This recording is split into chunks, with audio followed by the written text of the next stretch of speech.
Well guys, Insidious The Last Key drops tomorrow, and we got one more movie to tackle, so here we go.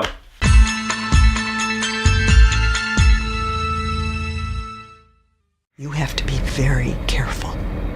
If you call out to one of the dead, all of them can hear you.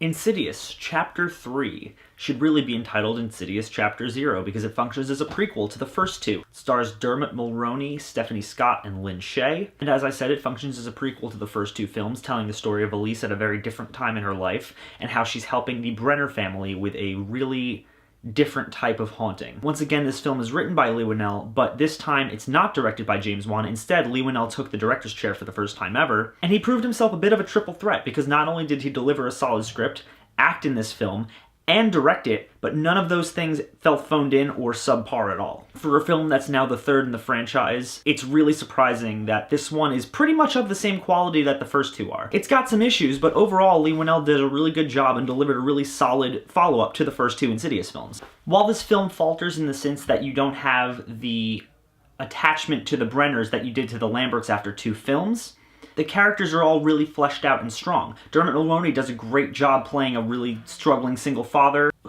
he just wants the best for his kids and he doesn't really know how to go about that. He can't quite relate to them and he's struggling to, make ends meet and help them have decent lives. Stephanie Scott gives a really vulnerable performance as Quinn, and her character's distinct sense of loss parallels that of Elise's journey throughout this film, and it makes for a really interesting theme about, suffering and coping with the loss of loved ones. And that brings me to the character of Elise and the fact that Lynn Shay, once again, is absolutely the shining light throughout this film. Her performance is the highlight by far, especially since you're seeing a very different Elise than you do in Insidious and Chapter 2. You're seeing a side of her that's broken, that is crushed at the loss of her husband. She doesn't really do her medium thing anymore. And you see a side of her that that is just broken and sad, and Lynn Shay delivers that performance in spades. As expected, she really carries this franchise, and I can't wait to see where they take her in Last Key. Whannell's writing shines in that he made the decision to have the main victim in Quinn be crippled for most of the movie, which is a really different, unique direction to take this in because it really adds an overall sense of helplessness and vulnerability to a character when they can't do anything to escape the shit that is attacking them. And much like Chapter 2, this film wastes absolutely no time throwing you right into the thick of a really powerful demonic haunting. The scares in this movie are just as earned, they're never false, much like the other Insidious films. While there are some awesome tense moments leading to some really great jump scares, this film shines in its more quiet and subdued scares.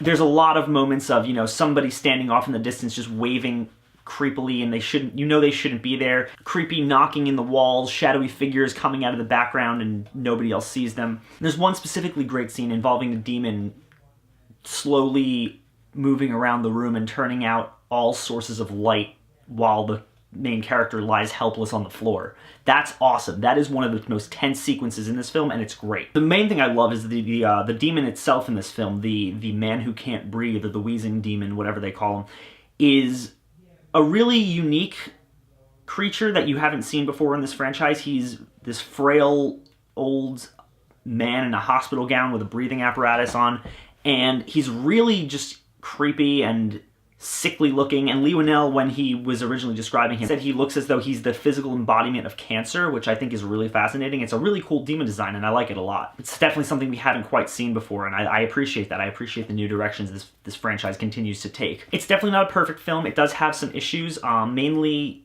in the third act. I did feel that the side characters, mainly the old black couple, the elderly crazy woman, I didn't really feel as though she had much of a purpose in this film, aside from just to deliver a MacGuffin at the end, which didn't really feel necessary.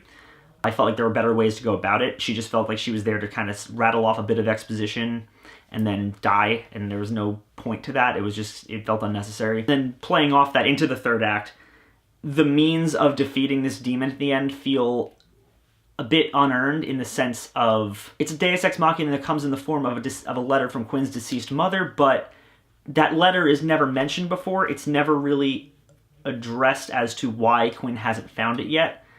It's really just, it almost feels as though there was another scene that was addressing it earlier that was cut from the film, and I felt that it felt a little awkward and forced because of that. And then the very last scene of this movie, the final, jump scare at the end on, felt tacked on. It felt as though they threw this in literally just because people were upset that the lipstick face demon wasn't in chapter 2, so they had him in there as a final little jump in order to satisfy the people who were waiting for that.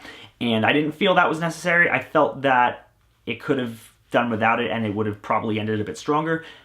But all in all, I like this film. I think it is really well put together. It's another strong entry from the Insidious franchise. None of them have really ever decreased or increased in quality, in my opinion. They're all about on the same level, and because of that, I'm going to say that Insidious Chapter 3 is once again solid. For a directorial debut, Leigh Whannell does an amazing job. He really, really keeps things fresh and manages to put his own voice into it. And even though he has his own distinct style with this film that you can see, it never quite takes any steps down from Wan's films in chapters 1 and 2. And I appreciate that a lot. I think it's really good. And I definitely think that this movie is worth checking out by far. If you like the first 2 films, you will absolutely like this one as well. It does suffer a bit from some forced moments in the third act, and from the fact that you can't quite relate to these family as much because you haven't had as much time to get to know them, but it still delivers a really solid haunting film with a really great character in Elise. I love that she became the central character of this franchise, and I really, really can't wait to see The Last Key since it's all about her. As always, guys, thank you so much for watching. Stay tuned for my review of Insidious: The Last Key coming up tomorrow, and click down there and like and comment and subscribe, and I'll talk to y'all soon.